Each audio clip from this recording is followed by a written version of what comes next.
So I'm thrilled that you're here. I'm thrilled that you want to learn more about tea. This is fantastic. Most of you know I love tea. I don't even drink coffee so much anymore. I only drink tea. I have a teapot collection. If you were to go in the kitchen, it would be a little overwhelming, perhaps. I love teapots. I love tea. I have a tea collection as well. One drawer is entirely dedicated to bags of tea. It's kind of a, what do I feel like drinking today? Awesome. And it's fun to be in that mode. Mm-hmm. And I want you all to love tea like I do. And so I want you to be prepared when you go to purchase tea so that you know what you love and what you know will be good and what will not be. And so we will look at lots of different types of tea today. You'll have a chance to rate them, score them according to your own taste. Everyone will taste a little something different, and that's the beauty of it. So let's get started. I'm thrilled. So you have some things in front of you, and you can see that there are teas in the making as I go along here. But you have a scorecard in front of you, and this is how we will rate the teas. And this is super fun. So you'll take this with you and use it in the future as well. So we are tasting today 5 teas, but there is space for 6. So the next time you drink tea at home, use the last space to score it. Especially you guys, you two. It'll be fun for you guys at home to score the tea and talk about it. But I want you to score it yourself so that you know what you're doing, right? You'll know what you're doing and you'll feel like a little bit of an expert, and that's the fun part. So first of all today, a couple of things. So I'd like to know what caused you to be here. So we will have a moment where I'd like for you all to tell me why you're in a tea tasting class. But I also want to tell you too that if you would like to stay after the workshop just for a few minutes, and if you'd like to stroll through the gardens, I'll do a very brief tour if you would like to take part. If you have to run on, I will not take it personally. Run on! But if you would like to stay and see some of the herbs, you are welcome to. And at that time, we can talk about some of the herbs in the gardens that you can actually make tea of. So it will also help you to know what you might like to grow if you become a tea aficionado, which you will be. So that is available to you if you'd like to do that afterwards. Just know that throughout the gardens, anything that is a mulched path is walkable. Anything that is straw is not walkable. If it's straw, it means there are little babies underneath that are seedlings still coming up, and we don't want to disturb them. So stay off of the straw and stay on the mulch is the way we do here. Also, if you should feel free to, the property is available to you. If you'd like to stroll down to the creek, see some of the nettles that are growing down by the creek, and just enjoy the property if you would like to. You are more than welcome.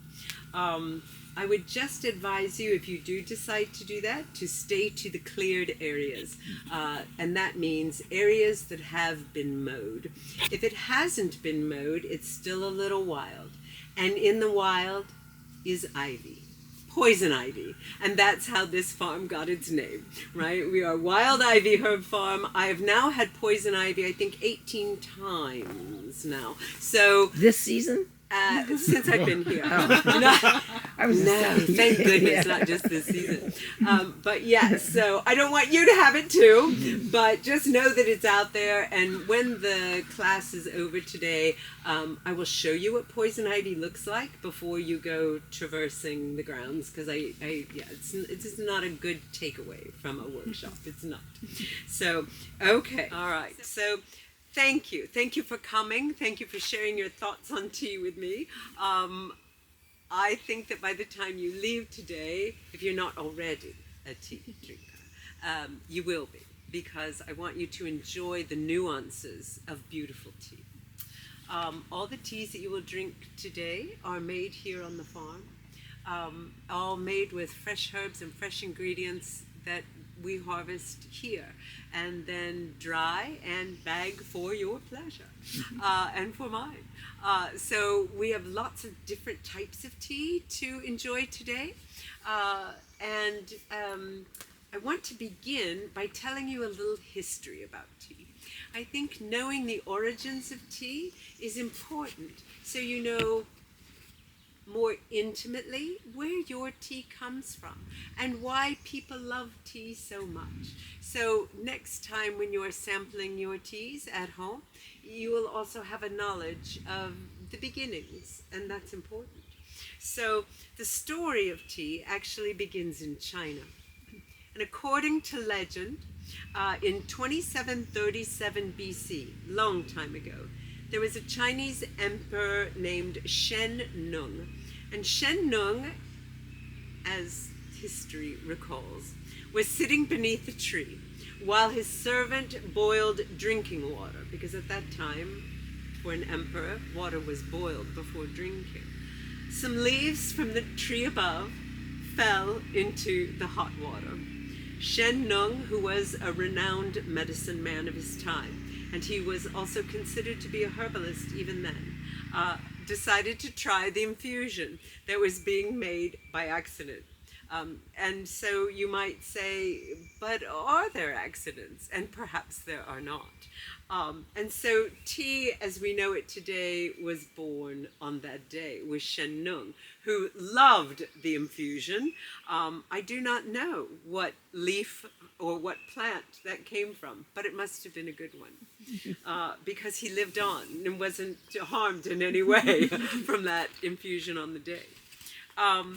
This is something that I found very fun, and I'm going to just hold this up so you can see it better.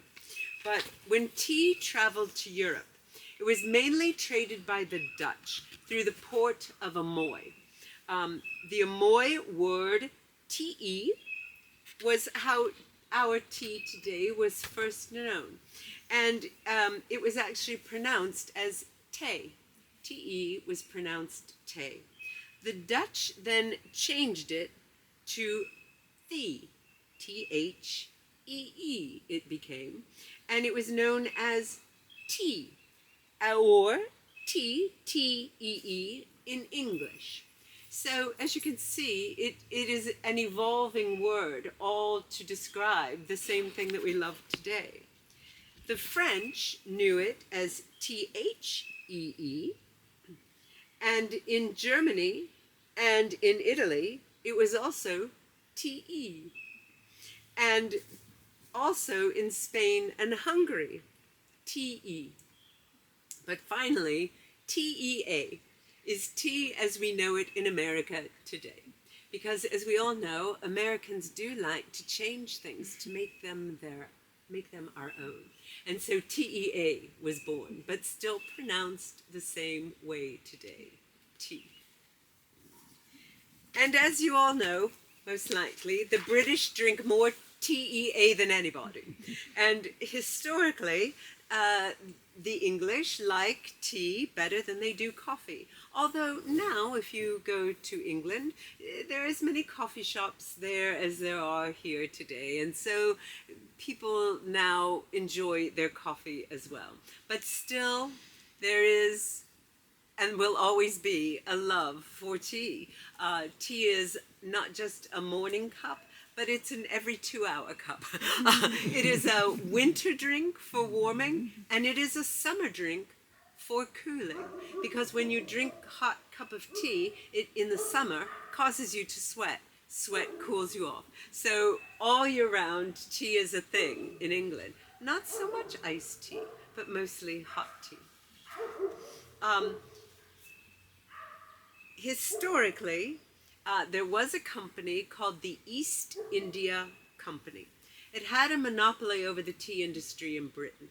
The company was so large and so powerful, it rose to account for half the world's trade in the mid-1700s and 1800s. They dealt in many commodities, cotton, silk, indigo, dye, sugar, salt, spices, saltpeter, opium, and of course, tea. Subsequently, tea became more popular than coffee because of this East India Tea Company. It was actually just called the East India Company, but tea was one of the biggest commodities that they sold. And it was even more popular than chocolate or alcohol. The East India Company owned large portions of India itself. If you can imagine a company actually owning land and owning part of a country, it kind of blows your mind a little bit. But following the Indian Rebellion of 1857, the Government of India Act of 1858 led to the British Crown assuming direct control of India, which, as you all know, is known as the British Raj. Tea was seen as inherently British, but its consumption was highly encouraged by the British government because of the revenue gained from people drinking tea.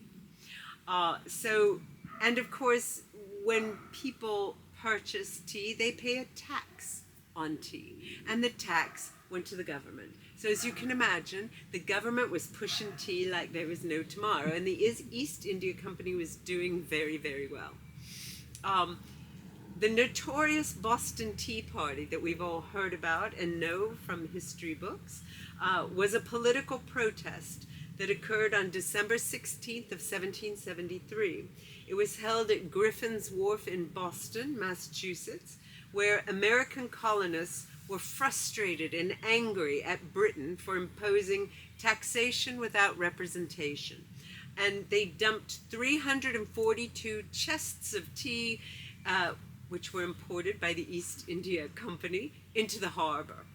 The event was the first major act of defiance to British rule over the colonists. And so began a long history of American protests, which we are even experiencing today in our history. The British often added milk to tea, which was a custom that started because the British would drink tea out of very, very thin porcelain cups. And when the water was excessively hot, it would tend to crack the cup. And therefore, they would add milk to the tea. But what is little known is that the British will pour milk into the cup first, and then add the tea to the milk. And so, in so doing, it cools the tea and does not crack your fine china. It also added a smoother, more delicate flavor, which balances the natural bitterness of an English tea, if you've ever had just a plain English tea. And if you haven't had a plain English tea, it is very different than a Lipton's.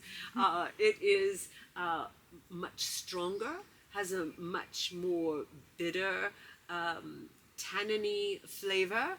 And if you're looking for a brand to buy, I highly recommend PG Tips. It is my favorite. So tea, whether it is black, white, green, oolong, comes from the plant camellia.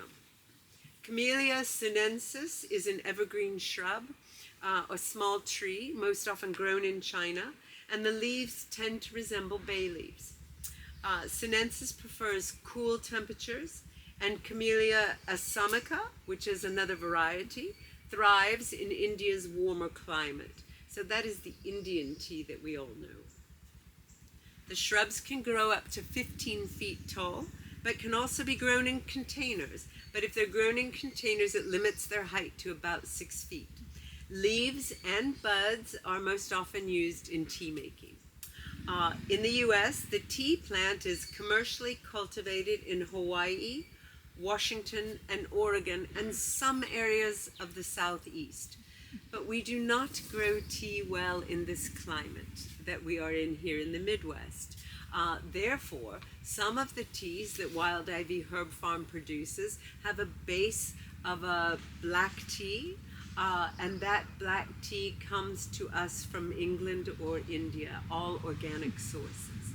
And to that base, we add some of our favorite things like ginger, dried peaches, lavender, and so on. The art of tea is multifaceted and includes many aspects: the rich history of tea drinking, tea service all on its own can be an art, Tea's role in cultural ritual, the myriad of tea varieties, and possessing the skill to identify the beauty of tea's flavorful aspects and the language used to identify those.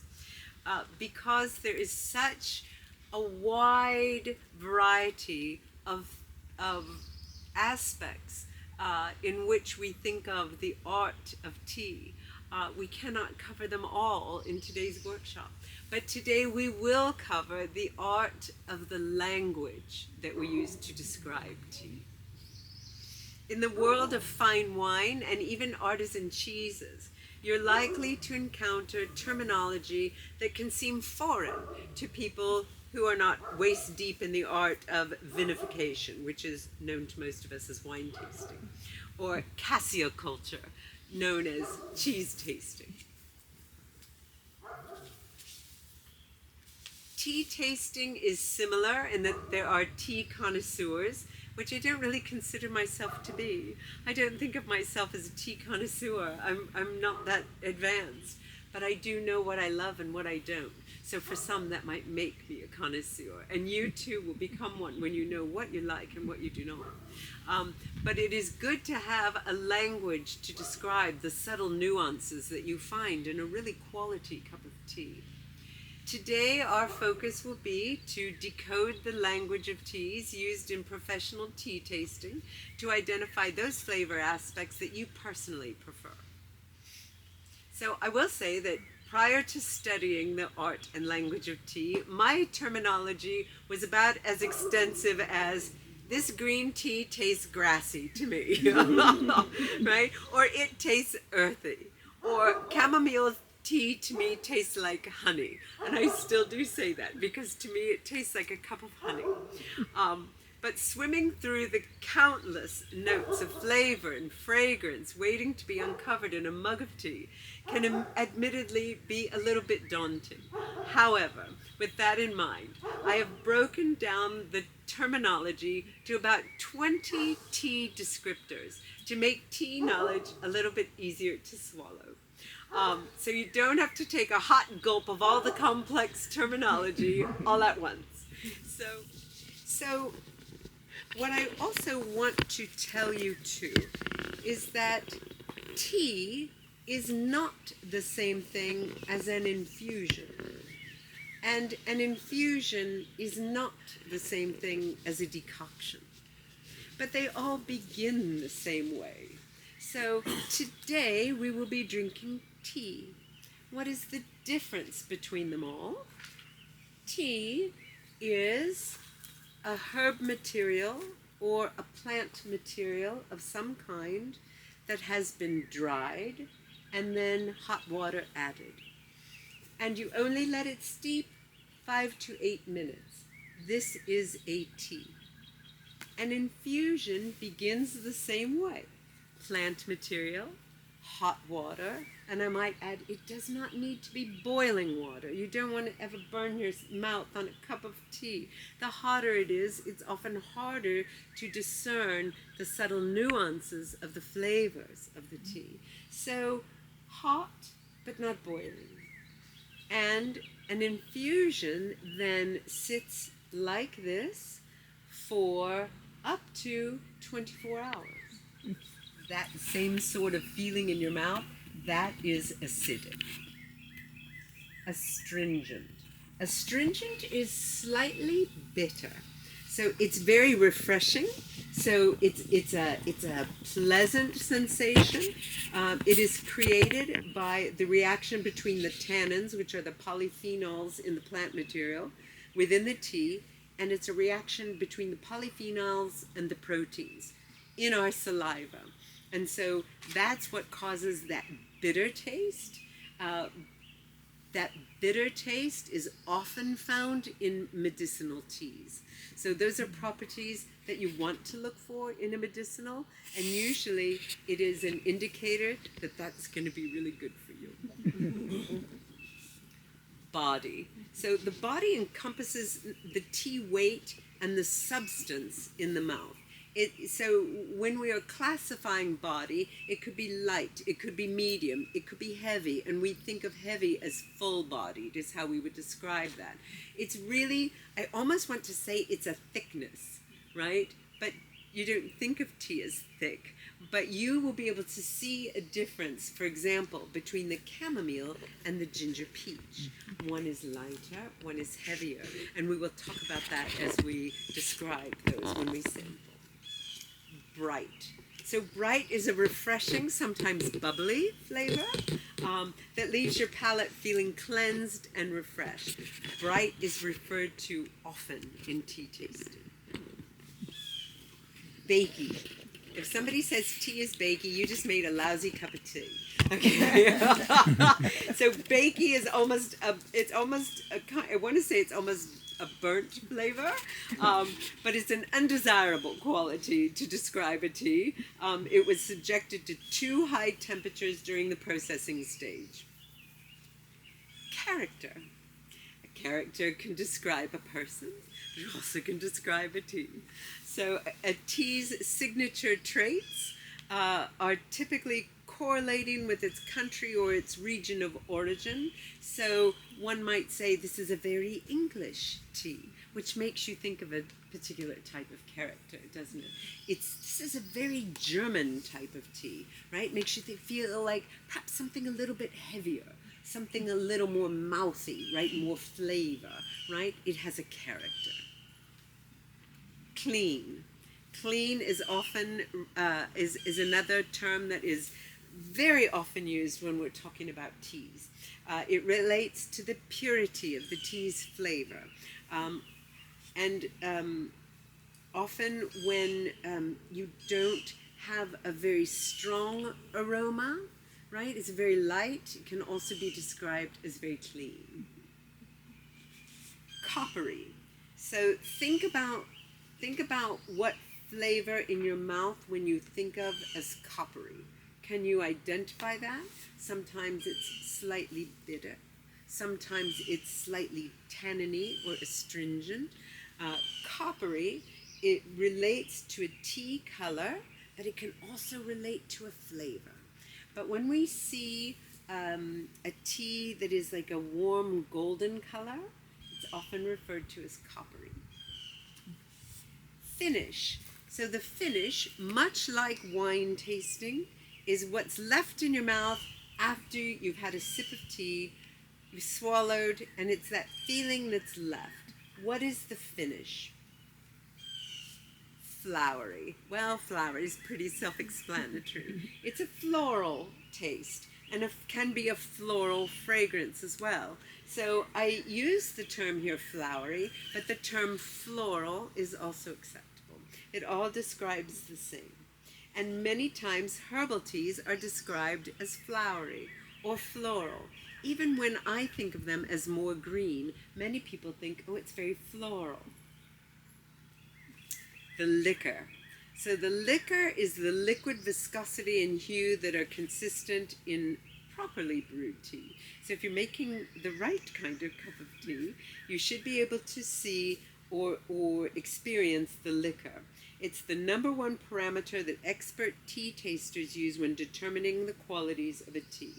The term is not generally used for herbal teas, but it is often used for black teas, oolong, rooibos sometimes, green tea sometimes, but black teas most often. Malty, not a vinegar malty, but a malty tea. So malty is a sweet and uniquely malty flavor used to describe specifically Assam black tea. So if you have the opportunity to experience that, you will know exactly what I'm talking about, and it is a level of malty. Muscatel, again, we're not drinking wine, but it is also used in tea drinking.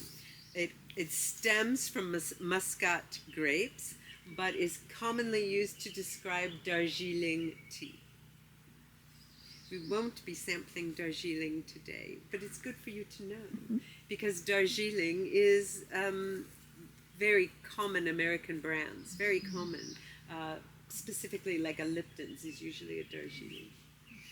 Smooth. A smooth tea is a round-bodied flavor. It checks all the boxes, from the tip of your tongue to the back of your throat. It is pleasant for you, and so it feels a smooth tea to you. Smoky, as you can imagine, it's sort of a toasty flavor, like campfire smoke. A warming sip of mezcal is smoky. You can find that in teas as well. You will find it in one of our teas today, but I won't tell you which. You will tell me when you identify that. Soft is a term that we use for something that's rather underwhelming. And we also have a tea today that may strike you as soft. And it is because it is not a robust flavor. It is a very light character. Doesn't have what I think of as like a thick kind of a substance, but almost watery, and so we would describe that as soft. Thick is just the opposite. It refers to something of substance, a tea of substance. Vegetal. So vegetal is a term often used to describe green teas. And so when I used to say this tastes grassy to me, that would now, once you are more of a tea aficionado, you would say it is a vegetal flavor as opposed to grassy. And you will seem to be of great character. I'll be using that. Because you can identify with better words. Some people will say it is herbaceous, or sometimes even marine in flavor. But these are all used to describe herbal teas.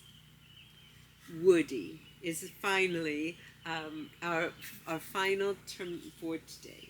And woody is almost exactly as the term suggests, a kind of a foresty, or a taste almost of timber, of wood. And oftentimes that flavor is found in a tea that is harvested later in the season. Many people, when harvesting herbal teas, will harvest early in the spring when the leaves are young. And many people think that those are the best flavors. However, when looking for a highly medicinal tea, you want that tea plant, that herbal plant, to have been accumulating all of those medicinal properties for a longer period, and we would harvest those in the fall. And many times, those will give you a tea that have a little bit more of a smoky flavor because they're a little bit older, a little more mature. Like to think of myself as having a little smoky flavor. All right, so let's dive in. Let's just have some fun and try some teas.